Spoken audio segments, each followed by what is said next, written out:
Everyone talks about the beaches and nightlife here in South Florida, but the truth is there's a lot more you need to know about relocating here.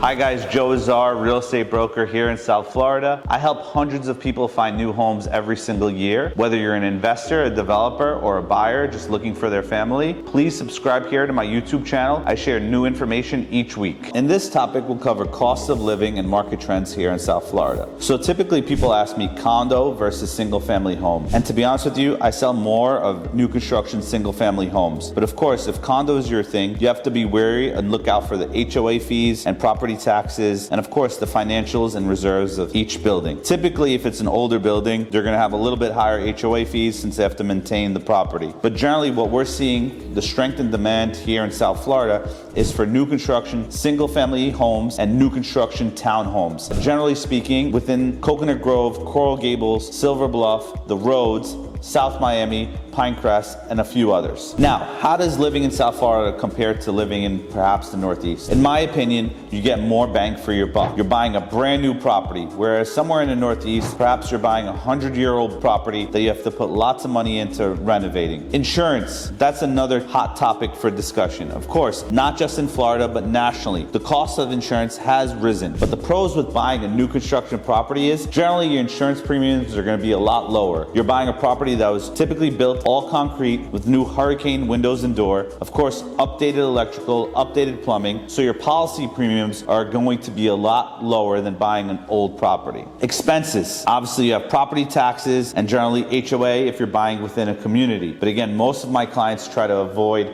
HOA fees unless they want to be somewhere like Brickell, where generally most of the inventory is condo. Now, part of that is how much does it really cost to live in South Florida? Really, that depends on you, your budget, what you may qualify for a mortgage, and of course where you want to live. So if you really want to know how much it costs, please reach out and we could discuss further on an introduction call. In addition, some of the housing costs. Sure, you may have to buy a new construction property for $1 million or $2 million, but in my opinion, you're getting a lot more value for your money because generally you're getting a lot more square footage. So if you buy a home in South Florida versus let's say somewhere like Chicago or New York, generally speaking, even if you buy a new construction property in Chicago or New York, perhaps you're getting a lot less square footage. Whereas here in South Florida, you're going to get a larger property and generally a larger lot. So you have a bigger backyard for room with a pool and lots of parking. So in my opinion, that's a big benefit when you're buying in South Florida. If you're on the fence about renting versus buying, I can do a rent versus owning spreadsheet for you and kind of show you the numbers on paper. In my opinion, you need to analyze what the affordability is, what you'd like to budget, and of course, what makes the most sense. When you're buying a property, you need a down payment. When you're renting a property, you may need a few months deposit. So really it comes down to your overall finances. For topic number 2, I want to go over lifestyle and culture.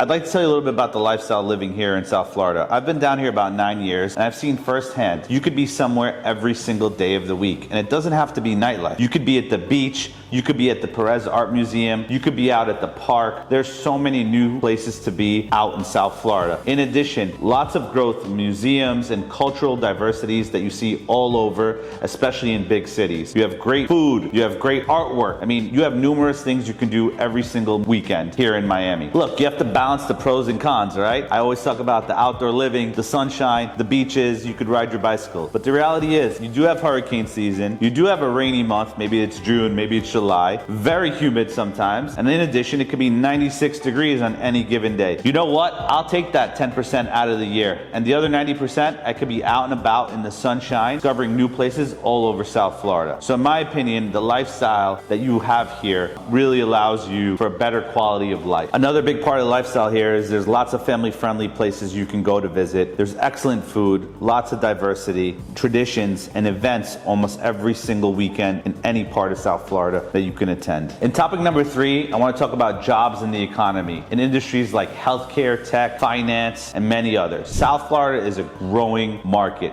with lots of opportunity for growth in the future. You know, remote work is really fueling relocations as well because you can work from anywhere. There's lots of entrepreneurial opportunities opportunities and places to network. You can meet people from all different sectors any given night of the week by going to a networking event pretty much in any city within South Florida. A big part of our economy obviously is hospitality, but it's not the only one. But if you're looking to relocate, open a new business such as a restaurant or a coffee shop, there's lots of opportunity for growth in many different neighborhoods. Of course, everyone's heard of Wynwood and Brickell, but there are other beautiful neighborhoods in Miami where perhaps you can open your business. And finally, on topic number 4, we're going to talk about logistics and everyday living. Schools and education obviously is an important factor if you have kids and you're relocating. There's lots of public schools, charter schools, and private schools, which we can help guide you on where you want to be depending on the neighborhood you're going to live in. Transportation. Of course, when I moved to Florida 9 years ago from New York City, I was riding that silver Bullet, aka the subway, but I was able to lease a beautiful car,